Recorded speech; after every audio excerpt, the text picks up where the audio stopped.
ఎక్కడి నుంచి వస్తున్నారండి? వెంకటగిరి నుంచి. వెంకటగిరి నుంచి. లడ్డు ఎలా ఉంది ఇప్పుడు టేస్ట్? సూపర్గా ఉంది సార్, సూపర్గా ఉంది. పోయిన ఏడాది వచ్చారా? వచ్చాం. పోయిన ఏడాది లడ్డు ఎలా ఉంది, ఇప్పుడు ఎలా ఉంది? అది చెప్పాలంటే అప్పుడు రెండో రోజు తిందామంటే స్మెల్ వచ్చేసేది.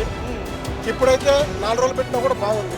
బాగుందా? బాగుంది. రుచి రుచి ఎక్సలెంట్ ఉంది సార్. మీరు కూడా తిని చూడండి.